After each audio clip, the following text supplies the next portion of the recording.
made of mud, most ancient Egyptian buildings were not permanent. Only religious temples and funerary monuments were meant to stand the ravages of time. For these very important structures, Egyptians used limestone, sandstone, and harder materials such as granite, quartzite, and travertine. These heavy stone blocks were so prized that they were often transported from quarries located hundreds of kilometers away.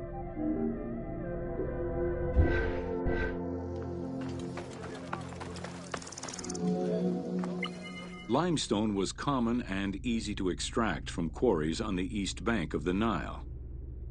This particular limestone had marine fossils in it, however, preventing it from being easily decorated and polished.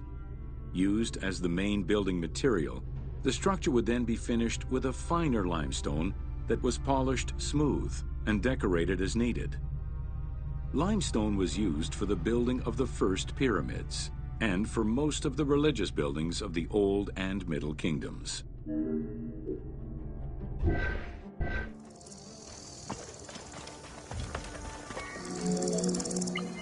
Ancient Egyptians preferred to use sedimentary rock beds or layers like sandstone and limestone because they were often easier to extract.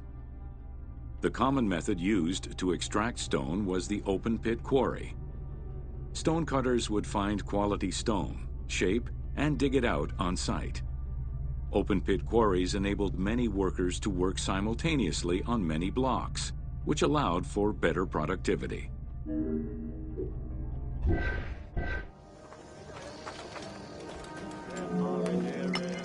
Workers would draw a large grid directly on the stone's surface, taking care to leave a space between the blocks. This allowed them to isolate the different blocks and create a trench that would make the extraction easier. Stoneworkers used iron chisels for hard rock and bronze or copper tools for softer rocks such as limestone. Removing material between each block created a trench line. In some quarries, that trench was wide enough to accommodate a worker, who would then cut the block entirely on site. For harder rocks like granite, workers cut a series of holes and hammered wooden wedges into them.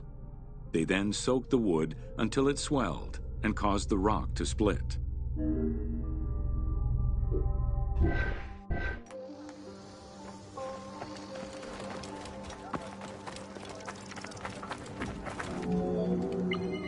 The gallery extraction technique was used when the desired rock was buried under layers of rubble. This method was often necessary in order to find the whiter and finer limestone required for a smoother finish. The first step was for the stoneworkers to create an access pit that would allow them to reach the desired wall of stone. Once a wall of quality stone was exposed, workers could then cut out smaller blocks. This pit required a descending platform. Designed like a stairway, it allowed them to free multiple galleries of blocks.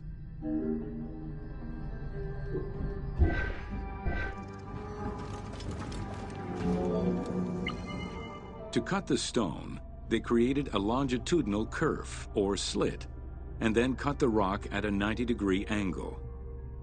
The lower side was determined along the geological layers or by using a horizontal cut. Wooden wedges were inserted in the rock and hammered in. Shock waves were then generated using hammers, fracturing the blocks at the seam.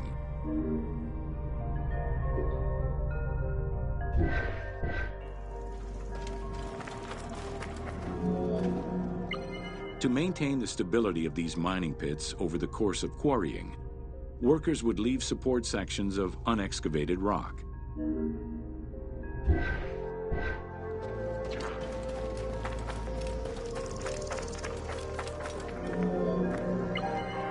In every quarry, dedicated shrines were established to offer protection for the workers.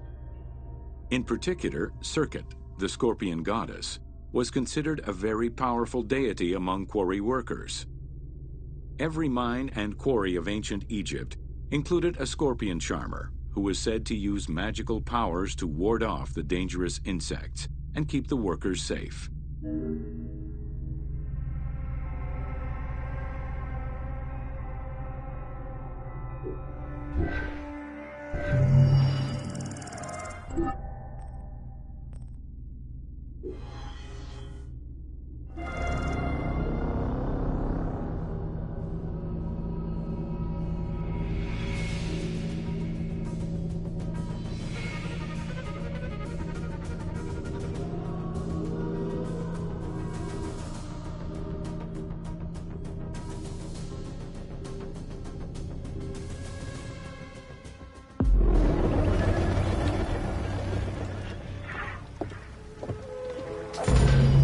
Welcome to Workers and Transport.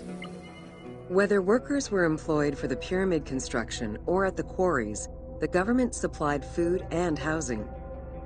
Workers for the pyramids and royal necropolises were housed in more permanent villages, such as the famous Deir el-Medina. Quarry workers had more temporary lodgings. All skill levels were needed and utilized, from basic work hands to prepare the gypsum, to brickmakers and sand carriers, to skilled stonemasons to shape the blocks.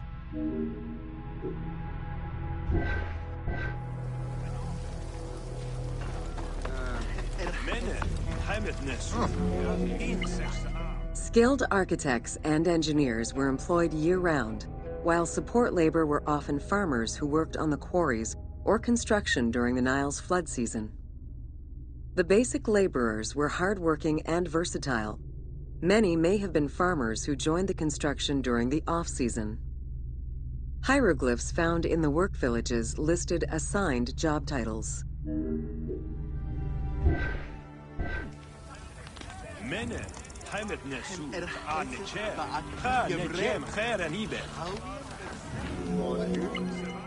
Archaeological research shows that no food was stored or prepared on site, but instead workers received abundant rations of bread, beer, and meat. These rations were taken care of by an administration outside the village. Medical treatment was also available for those who were injured.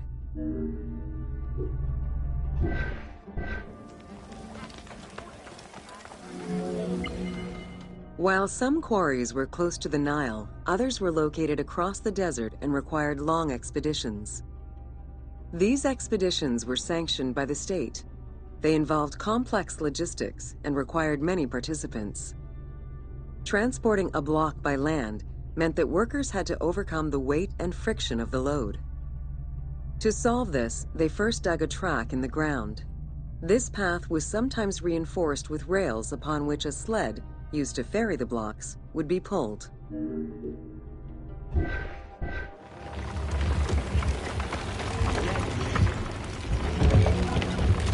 Whenever possible, blocks were toppled from a higher elevation onto the sled.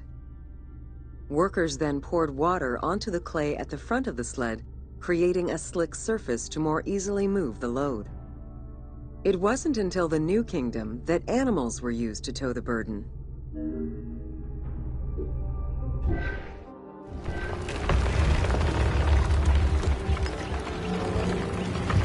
During flood season, the Nile was at its largest and deepest, which allowed the transportation of the heaviest and biggest loads. Quarries close to the river had troughs dug out to deliver the stones to the shoreline. Harbors and wharfs situated at the river's edge allowed the transfer of materials and supplies. Harbor warehouses accommodated additional stocks of stone so that they were available for the winter sailing season.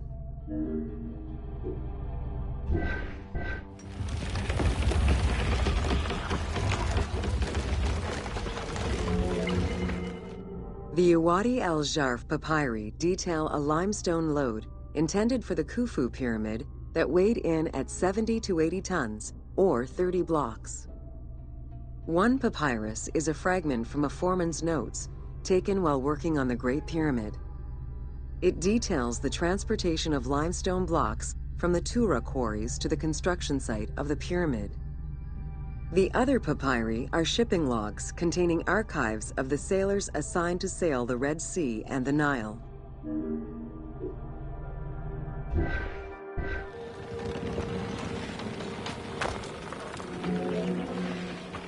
Stone cargo generally weighed 15 tons per boat. amounting to roughly 6 or 7 blocks per trip. For heavier loads such as obelisks, monolithic pillars, or gigantic statues, larger boats were used. These transports are the ones typically showcased on temple walls.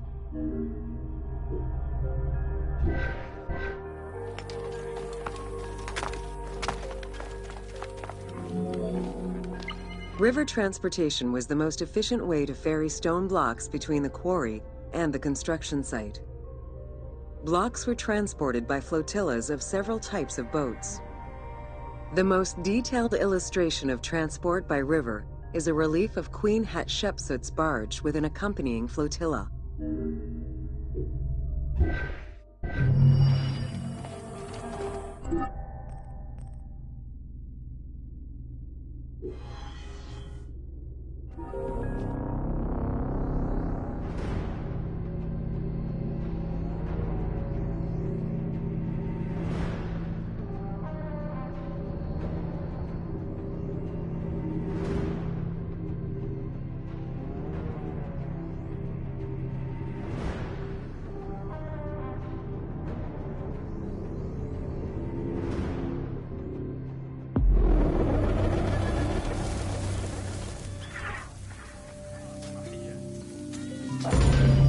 Welcome to Agriculture and Seasons.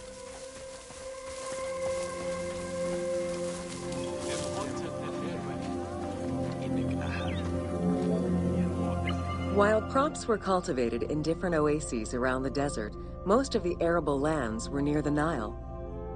2 types of cereal grain were cultivated, barley and an ancient wheat known as emmer. These 2 key ingredients contributed in establishing bread and beer as the staple of the Egyptian diet and the basis of its economy.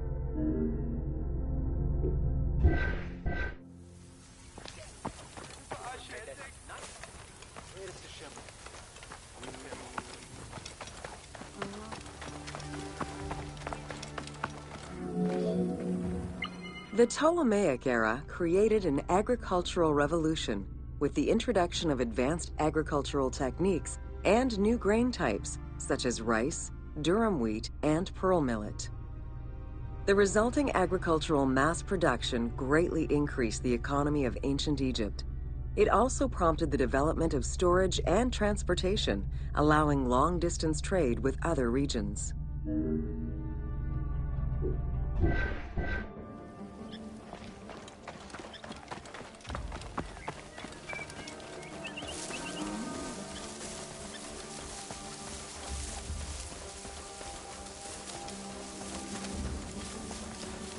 Yeah.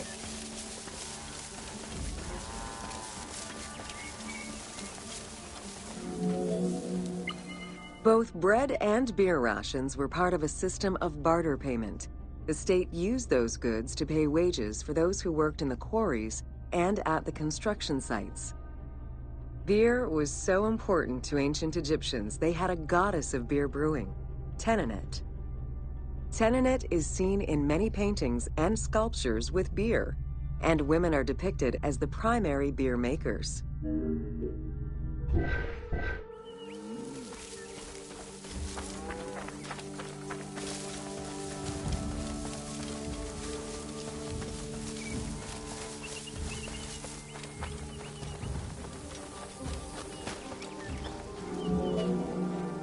In order to increase agricultural production, fertile land was divided into plots and large agricultural villages were encouraged.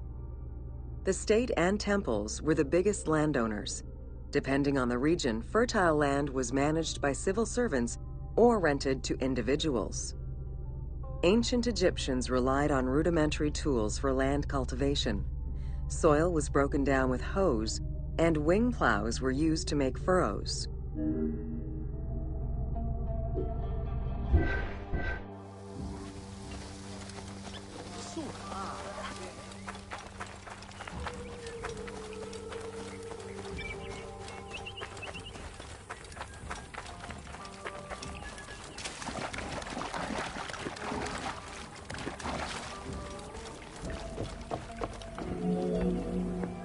The 3 seasons known as Akhet Peret, and Shemu corresponded to a specific phase of the agricultural process and the river's natural changes.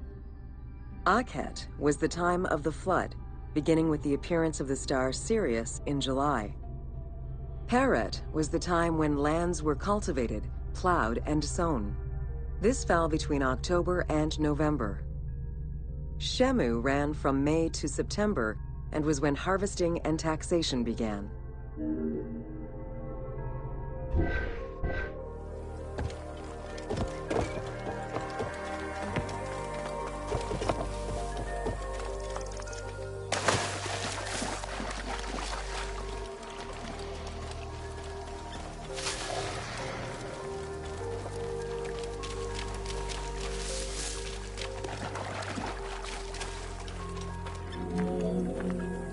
The pharaoh's duty was to uphold order against chaos and provide for his people.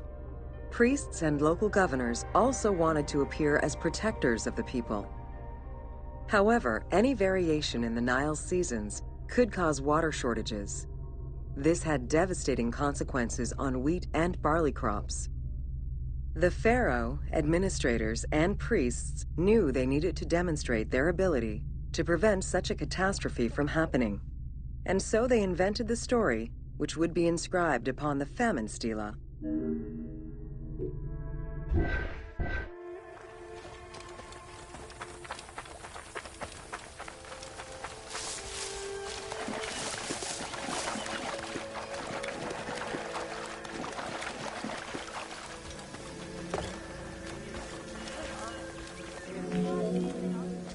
The story begins with the pharaoh worried for his people. The Nile hasn't flooded in years, and his people are starving. In search of the origins of the flooding, Djoser seeks out Khnum, the protector god of the region and the source of the drought. Djoser gives the god offerings and orders his priests to restore the temple of Khnum. These offerings please the god, and the floods are restored. This story was intended to highlight the importance of the deity in everyone's daily lives, while also demonstrating the crucial role that the priests and the king played in feeding and protecting the people of Egypt.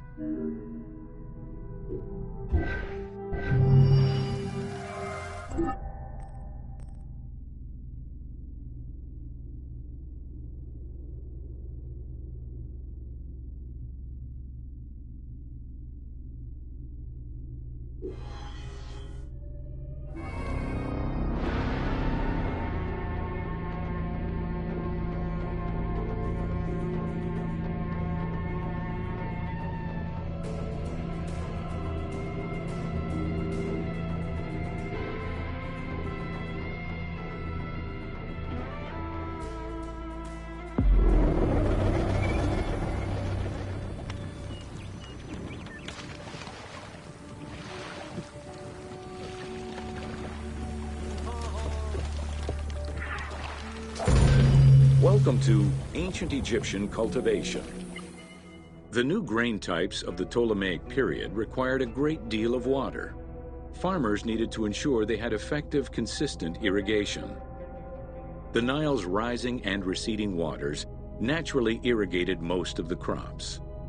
Areas where the Nile didn't reach, such as gardens and vegetable plots, required an irrigation tool known as the shadoof. The shadoof allowed easy transport of water from its source. It consisted of a tall wooden frame with a long pivoting pole and suspended bucket. The system could be raised and lowered with little effort.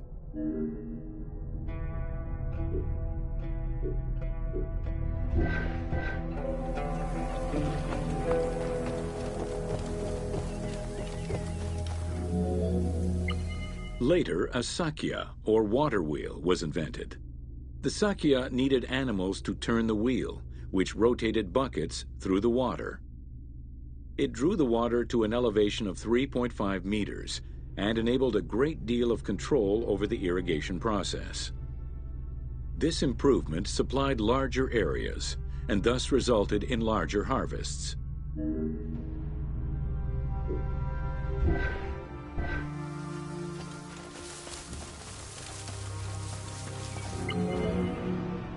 The threshing process separated the grain from its husk. Workers would spread the ears on clean ground. Oxen, cows, or donkeys were then guided back and forth to trample the grain.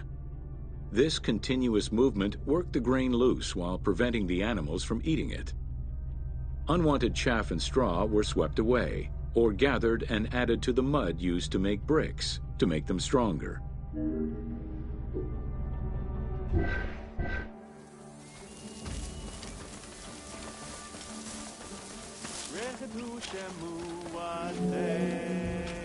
Winnowing was the stage where workers used wooden scoops to throw ears in the air. The wind carried off the chaff, leaving the heavier seeds to fall to the ground. This action was repeated until the undesired materials were sifted out. Grain waste was mixed with manure or other organic substances to produce brick-shaped dung loaves that could be easily burned. A standardized brick size enabled Egyptians to mass-produce this byproduct and use it as a commodity.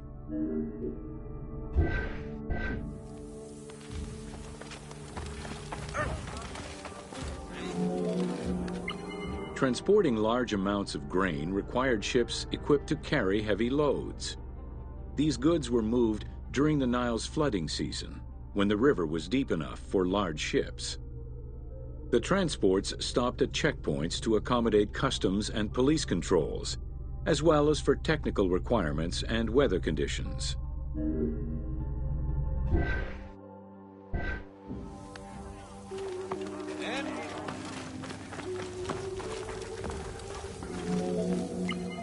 Having reached Alexandria's inner harbor, the wheat was unloaded under the supervision of a civil servant in charge of wheat management.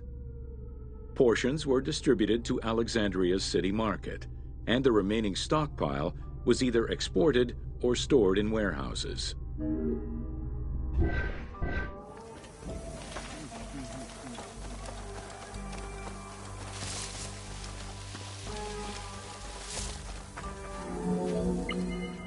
Grain storage facilities were located across all of Egypt. Temples and institutions had large silos, while individual houses had storage sheds. In some houses, arched cellars were built into the foundations. These watertight chambers were accessible from the ground floor through a trapdoor.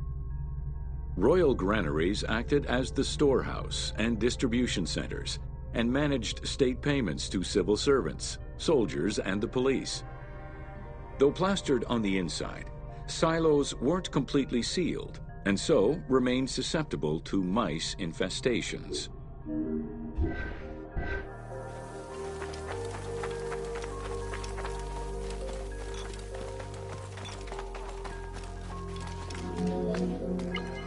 When the grain was ready for processing, it was poured into bowls and pounded into a coarse flour. That flour was then passed through a sieve to make it of finer quality and further ground between stones. Ancient Egyptians did not stock flour.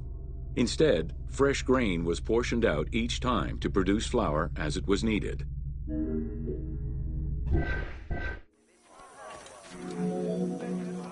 The sieves used by ancient Egyptians were unable to filter out sand and stones. Grit often passed into the flour, causing long-term tooth abrasions among all classes of Egyptians.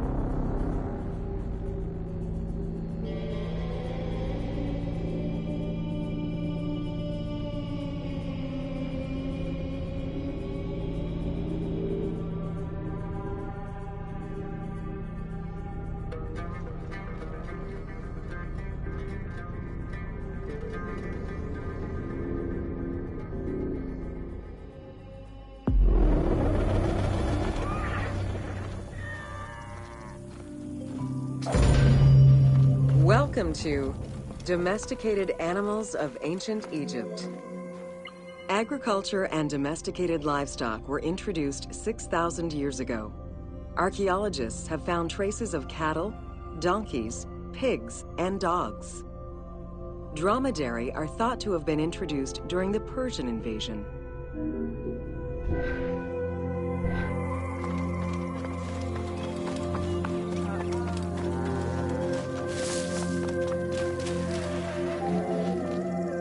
Pets were deeply cherished in ancient Egypt. Many illustrations of children often include a pet in the depiction.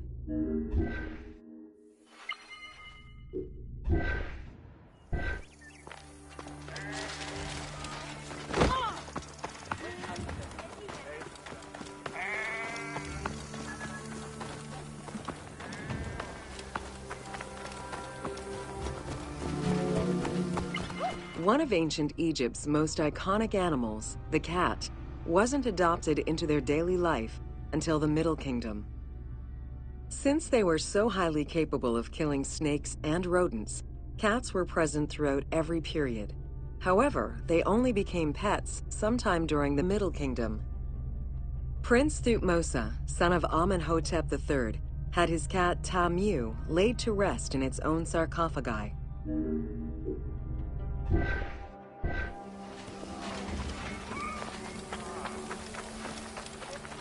Let's hear.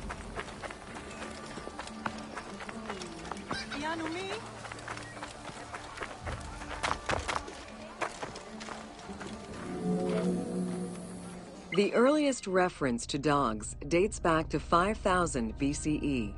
They were popular pets as they helped hunters and protected herds. They were closely linked to Anubis, the jackal-headed god. Baboons, monkeys, and even falcons were tamed as pets. Each was mummified and buried with as much ceremony as any family member.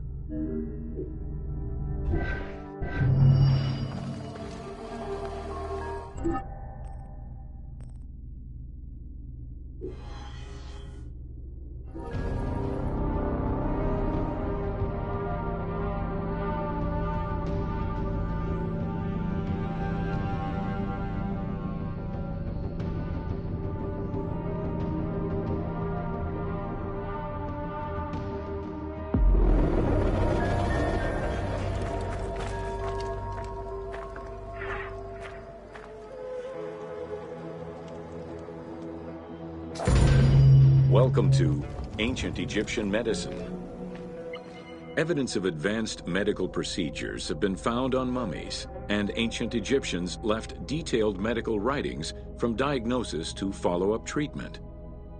One of the oldest known surgical studies is the Edwin Smith Papyrus. It's one of the first documents in history that notes an association between the integrity of the brain and cognitive functions, including cases of ocular complications and paralysis following head trauma. Vinegar-treated marble stone from Memphis was used as an anesthetic.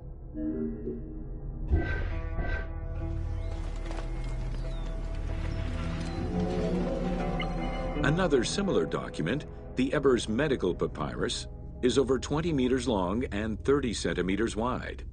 It details treatments of 48 surgical cases and contains 877 paragraphs describing various diseases. Alongside accurate and factual scientific approaches, the papyrus has more than 700 magic formulas and incantations to ward off demons and disease. This demonstrates how ancient Egyptians believed in a harmonious balance between religion and science.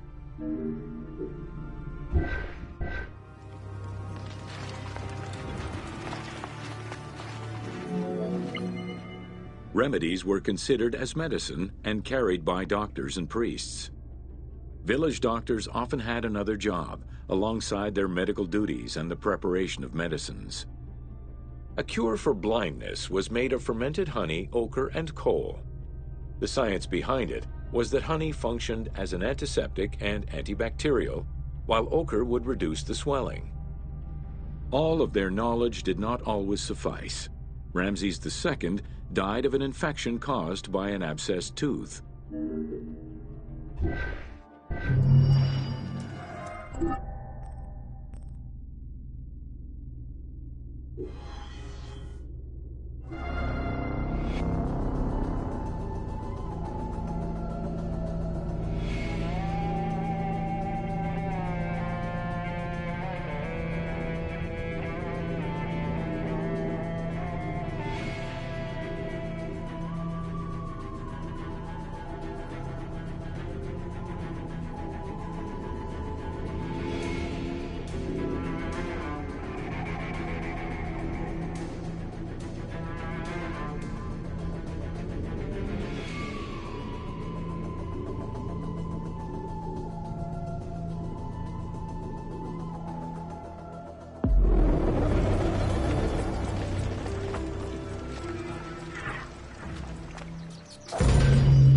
Welcome to Leather and Linen in Ancient Egypt.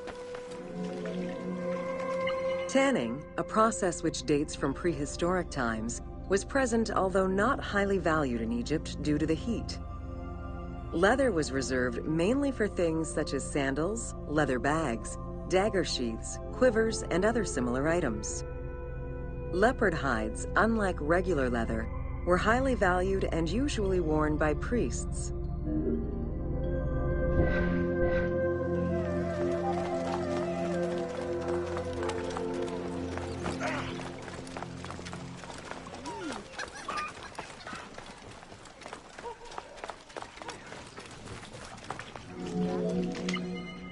Valued for its coolness and freshness in hot weather, linen was the fiber most commonly used for fabrics and textiles. It was produced from flax, which was plentiful in Egypt. Fibers were usually dyed before weaving. While color was used in the production of textiles, dyes weren't commonly used for clothing, and most Egyptians wore white. The color represented spiritual purity, a goal to reach for every day of one's mortal life.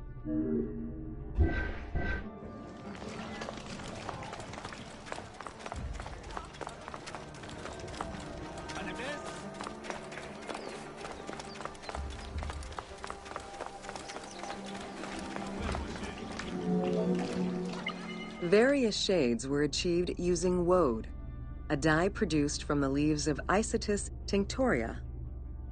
The plant was cultivated for this purpose within the Nile Delta and allowed for the creation of various colors. For example, different maceration times of the leaves would result in colors ranging from red to green, while adding in limestone shifted it to blue. During the Greco-Roman period, other ingredients were found, resulting in a wider range of colors.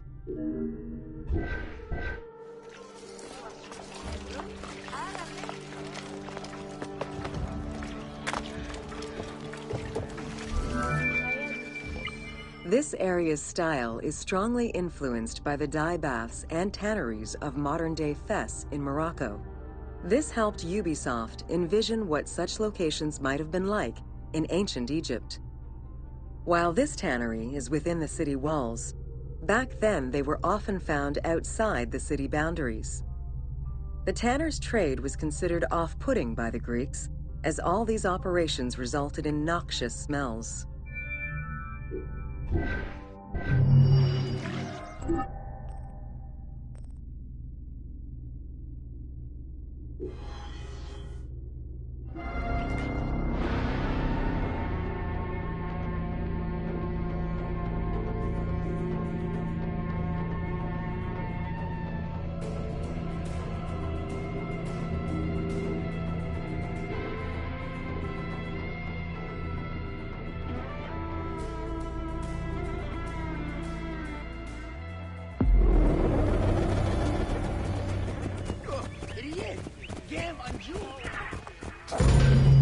Welcome to Ancient Egyptian Fashions.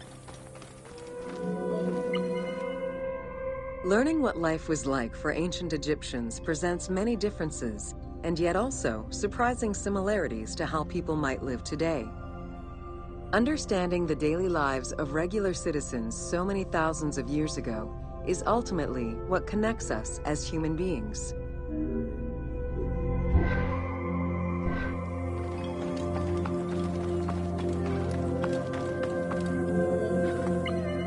Jewelry was a popular item among ancient Egyptians of all social standing. Both men and women wore earrings, rings, and bracelets. Status determined how much jewelry a person wore and what it was made of. Common folk wore pearl necklaces, simple bracelets, and leather bangles. Brightly colored earthenware and glass paste were a favorite enhancement.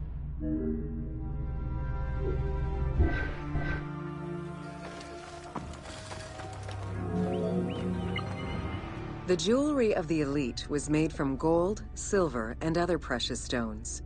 Because gold never lost its shine, it was considered akin to the flesh of the gods. Wide jeweled collars were a favorite. Made with rows of beads formed into patterns of animals or flowers, the soft chiming sounds they made were thought to appease the gods.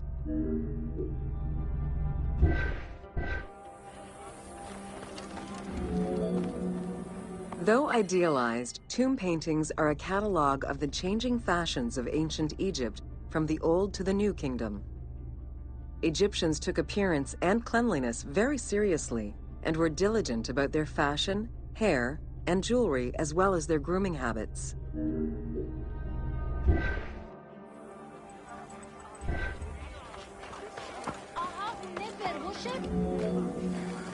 The fabric of ancient Egyptian clothing was almost entirely made from various grades of linen.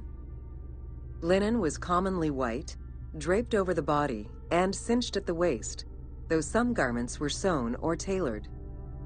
Wealthy men wore long tunics, loincloths, or kilts, while poor men only wore loincloths. Women wore long dresses, with differences residing in the quality of the fabric, depending on social status. Egyptians commonly went barefoot, but could also wear sandals made from papyrus fiber or leather.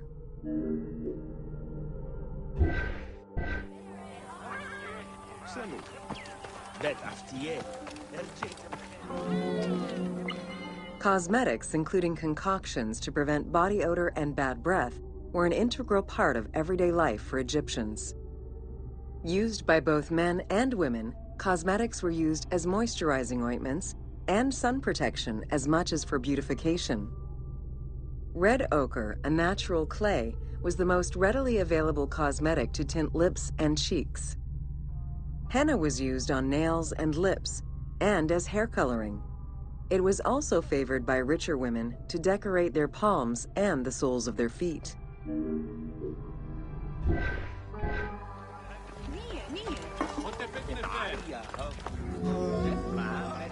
Egyptians believed kohl had magical powers, wearing it as black eyeliner to protect their eyes from the sun and to prevent eye infections from particles in the flooded Nile River. A special green kohl, made from ground malachite, was worn for ceremonies and religious rituals.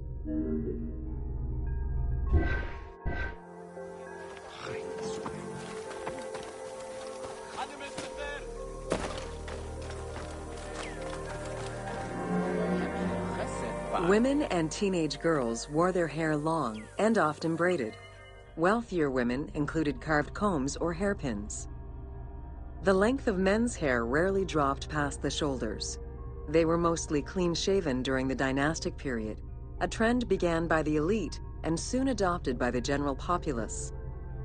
Queen Hatshepsut donned an artificial beard when she became pharaoh.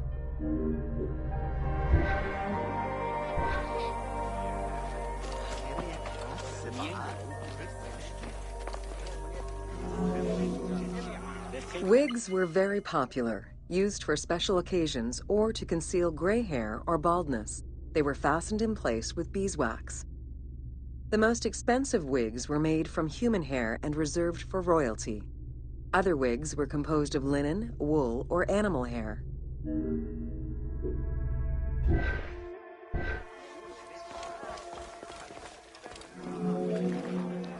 Prepubescent children generally had their heads shaved. Young girls kept some strands intact, while young boys had a braid worn on the side.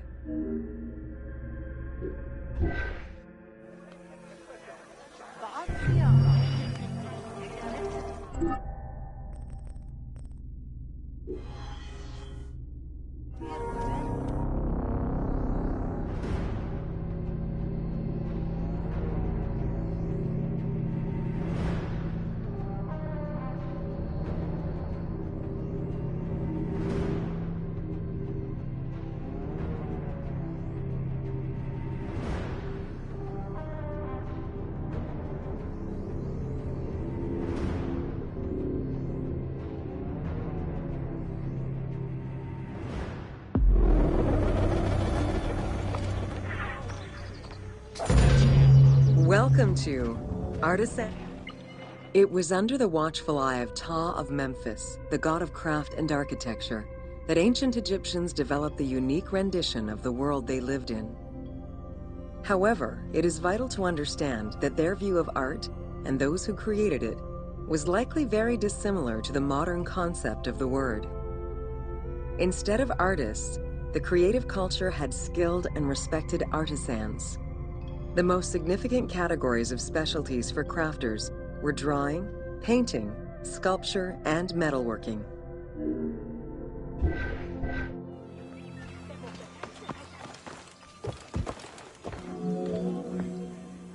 Ancient Egyptian craftspeople created both art and a wide variety of mundane, everyday tools. Every item created had a specific purpose and was produced by anonymous artisans who worked alone or with a team. Most crafts, such as pottery and metalworking, were utilized for everyday items. Luxury goods and artwork illustrations served temple rituals and were not meant for public display. Artisans rarely signed their names to the work, though they were clearly aware that they possessed a unique skill and talent for the task.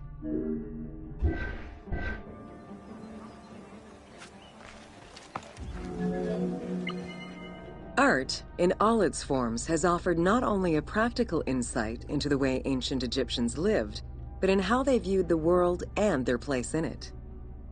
The balance of order and chaos was crucial in both the physical and the metaphysical universes. As a result, their art appears to follow a strict set of stylistic conventions that supported this worldview. From households and palaces to temples and tombs, pottery, papyrus, and textile items were essential to the everyday life of ancient Egyptians.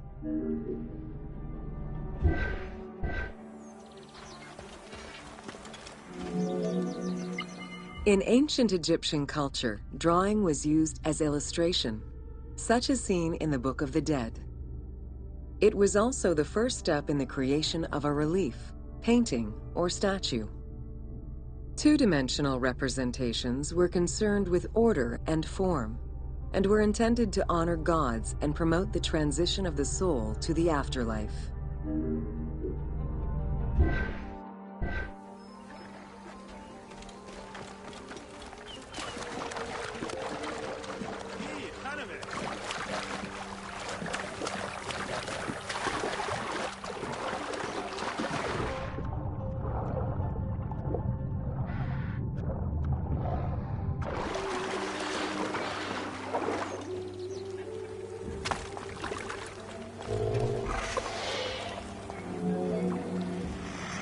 Stylistically, Egyptians were concerned with the depiction of the human form's inner self. As such, artistic representations were not concerned with realism, but rather with idealized youth and perfectly harmonious visuals.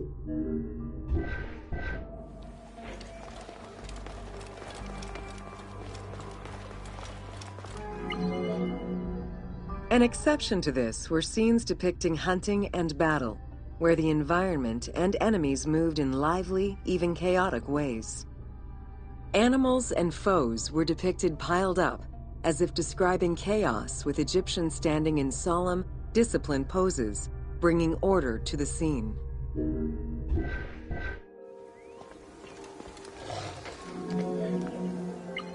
Reliefs could be either in high relief or low relief.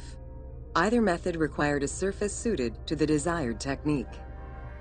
Preparation of the surfaces differed depending on the quality of the rock. A quarried block only needed a simple smoothing. Rough-cut rock monuments, such as those found in tombs, required more work. Often the surface was coated in plaster before being sculpted.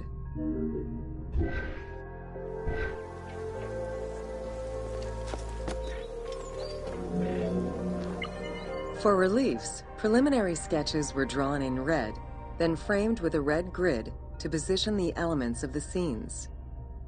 Corrected sketches were in black, and once approved, the scene was ready to be carved. This method likely explains the name given to relief makers, the one who draws the outlines.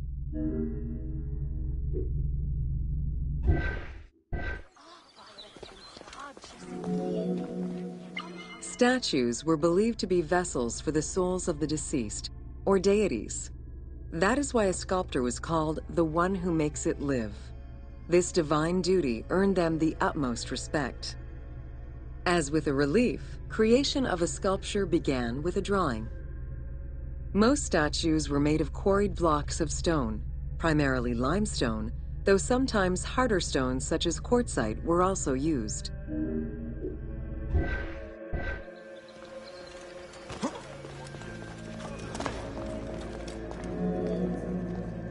In ancient Egypt, the profession of crafter was organized and relied on a specific hierarchy. Most artisans depended on an institution to provide them with raw materials. There were 3 working levels for craftsmanship: domestic, large estates, and within palace and temple workshops. Some royal workshops, at their largest, covered an area of about 2.8 square kilometers in size.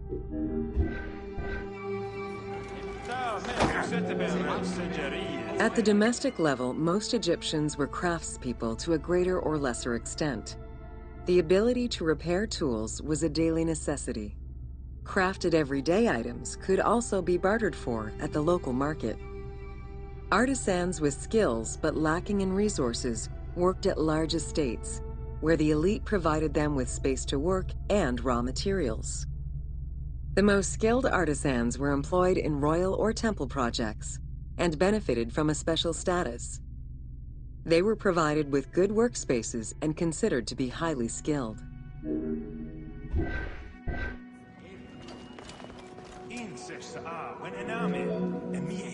At the domestic level, most Egyptians were craftspeople to a greater or lesser extent. The ability to repair tools was a daily necessity. An ancient text known as the Satires of Trades has a number of descriptive summaries that offer teasing glimpses into how artisans were perceived. A coppersmith was said to stink and have fingers that resembled crocodile droppings, while potters were said to be like those who lived in bogs. This view was likely exaggerated in order to highlight the most enviable position of all, that of the scribe.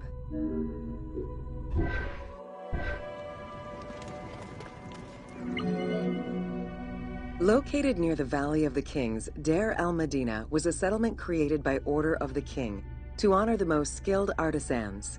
Its name translates as the monastery of the city.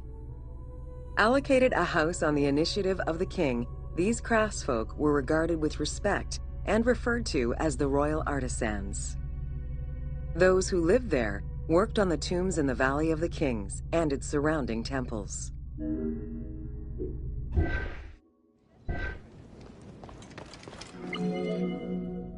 Archaeologists believe the site was home to skilled and respected artisans for over 400 years. It is considered one of the most important discoveries relating to Egyptian daily life. While much of the focus of Egyptian archaeology was on its kings and queens, it wasn't until the excavation of Deir el-Medina that Egyptologists were given a valuable window into the community life of ancient Egyptian artisans.